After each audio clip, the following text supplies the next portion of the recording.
Bill Gates said, "I will always choose a lazy person to do a difficult job because a lazy person will find an easy way to do it." What's a real-life example of this? I had a manager in my 20s who detested the fact I turned a 2-hour process into a 15-minute process. It exposed how much lazier he was compared to me, because when the higher-ups learned from other people at my level that I created the program, they took me aside and told me he took credit for it. They asked me how I felt about that. I told them what decisions they make regarding the manager's character is their decision. Just put yourselves in my shoes and consider it from that angle. They did nothing, and I took the concept to a competitor who invested the money into making the program more robust and proprietary.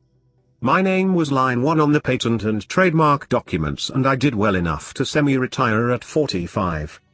I credit Lee Iacocca for the inspiration. He went through a similar problem with higher-ups at Ford, and his answer was to take his brain to Chrysler, who would value it. Worked in a local adult education center.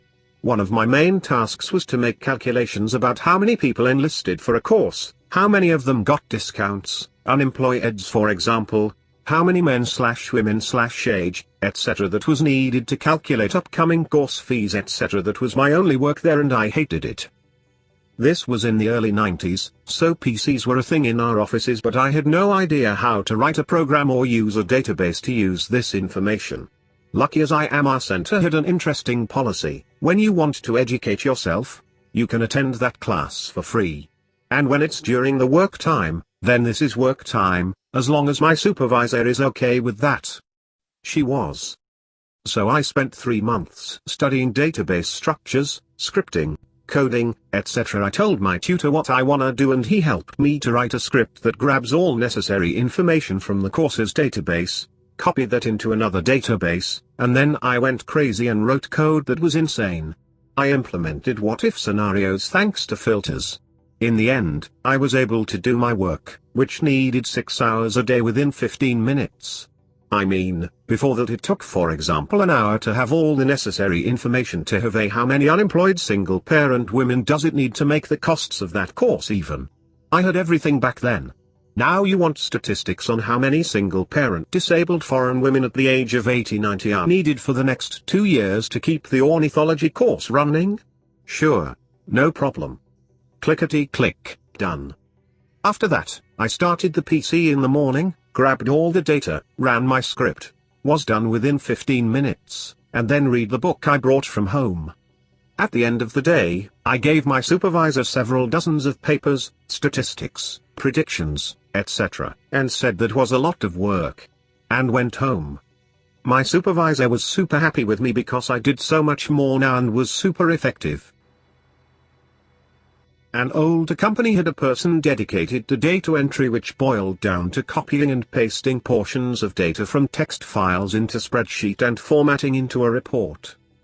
The person originally doing this job spent a full 40+ hours week doing it, but was not very computer literate. When they retired, the company hired someone with actual skills. The new hire convinced management to let her work remotely after getting up to speed on the job. The first week at home was spent automating the entire job. The remainder of their multi-year tenure with the company was spent doing whatever they wanted, save the 10-15 minutes weekly to run their program and to answer the odd email here and there. All while getting paid full salary and benefits. They actually had to add in a few errors now and then to make it seem realistic. I was once set to test a certain piece of equipment on a ship. The test involved attaching the unit to a reader, then run loads of command line commands. Then, one would have to make a copy of all the text, copy it into Word, and save it as a real crappy looking report. There were hundreds of units, and they needed to be tested several times a year. We did about 20-30 a day. It would take several weeks to finish. I didn't know coding at the time, but always wanted to learn it. Within 2 months, I had made a program, even with a GUI, to spot faults with ease, instead of having to actually read the reports. The program could read 3 units at a time, and would automatically create a smooth PDF report and save it on our server, named with serial number and date. The job was now to attach 3 units, then wait for about 3 minutes, detach and attach new ones. Basically, 30 seconds work, 3 minutes break. I could now test all units in a day, though I would typically spread it out over a couple more days. When I left the company, I left the program on the test computer. I got an email from an ex-colleague a few months later, saying they were using the program on several ships now. There wasn't any manual for the program, of course, but it was so straightforward that it wasn't needed. When I was in college, I had a job at an Italian fast food place with a reputation for its breadsticks. They came in frozen and needed a bit to thaw, so we'd take a giant 3x4 FD aluminium baking sheet, spread them out in a single layer with no spaces, and cover it with a plastic bag, then leave it to sit in the walk-in overnight. The next day you'd have to get a pair of tongs and move each stick to a new tray, turning them over. Then cover the new tray with the bag and let them sit on racks for a couple of hours before brushing on the garlic butter sauce. This was tedious enough that you'd usually be ready to brush the butter on the first tray as soon as you turned the last tray. I was given this task for the first time one morning and just did not want to deal with it. I realized if I put the second tray upside down on top of the first one, then turned it over and took the first tray out, I got exactly the same results. Blew the boss's mind when I did the 3-hour job in about 15 minutes. I was given a $0.05/hour raise. It took me like 3 months, but I automated a data pipeline to extract data, clean it up, and spit it out in an Excel or PDF format to one of our clients. I walked over to shoot the shit with the lady who handles my client and gives me tasks, and she told me we make $40K off them every month for that automated job. Fuck, I need to go start my own business. One of my favorite examples is Andy Kim. And I'd like to preface this by saying that I don't think Kim is lazy so much as a genius. Andrew Kim was a singer, songwriter who became famous under the stage name Andy Kim. He achieved success writing songs for bands like the Archies, possibly most notably Sugar. After his success, he coasted for a while until his record label dropped him for lack of output. At that point, he created his own label and cranked out hits like Rock Me Gently. When they saw this, the big record labels then bought his label under the assumption that they would then profit off of the songs he wrote and performed. He then very shortly stopped writing songs and largely lived off the sale of his label. Work smarter, not harder.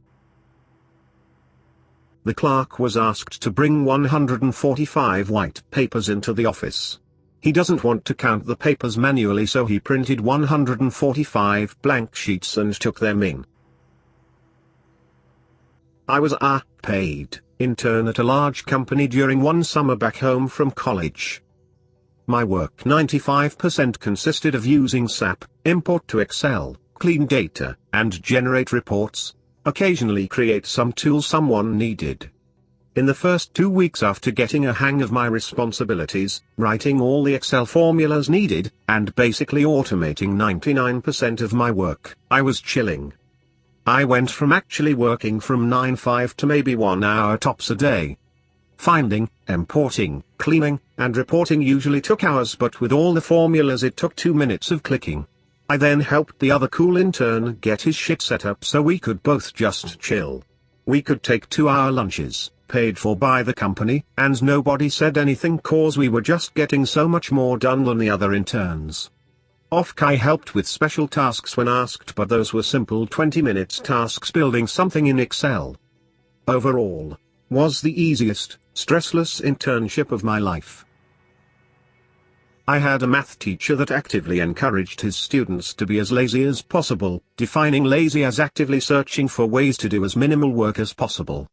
His logic was that the way math is now, it could always be simplified and still work the same. Someone just needs to be lazy enough to find that. We had to hold a thermometer in water in chemistry class. It probably was only a 20-minute experiment, but your arms get tired after a couple of minutes and you can't let the thermometer touch the bottom of the pan or it won't get an accurate reading. So instead of sucking it up and just holding the thermometer, My lab partner built a contraption out of lab books and paper clips to somehow hold the thermometer in the water without it touching the bottom. It was the stupidest looking thing you would ever see in a lab class, and our professor even walked over and said, if it looks stupid, sounds stupid, but it works, then it isn't stupid. My lab partner and I joke that he wasn't talking about the contraption but the intellect of my lab partner. My brother-in-law spent a whole summer trying to figure out how to fix his sagging deck at the lake, which he could in theory crawl under and jack it up. It would have been a tunneling project. It's a 60 by 60 area all along 2 by 6 boards. Massive. I sat there long enough with enough beers in me to come up with the idea of just cutting a square out of the sagging area about 3 feet by 3 feet, jacking it up, then re-screwing down the boards. He paints the thing every spring with a roller anyhow, so it's not like the square cut shows up. He thought I was a genius. I was just lazy. Worked as a laborer at a nursery one summer. Daily tasks included manually watering 15,000 plants each day. Put together a back-of-the-napkin plan to build an irrigation system and spent the next few weeks building it with some money from the boss. That system is still running 15 years later and does all the work now. I did automate myself out of the job and had to find another eventually. A couple of years later got my engineering degree. I'm convinced engineers are inherently lazy people that will spend a disproportionate effort to make things easier. I was working as a stock boy in a supermarket, and when we had to fill the milk cooler, people would bust open a 12-pack of milk cartons and put them in one by one. On my first day, I just placed the 12-pack in the cooler and cut the plastic off on one side with my box cutter and yanked it from under it, and the look of the store manager and the other employee who was training me was pure bewilderment. From that day everyone did it my way.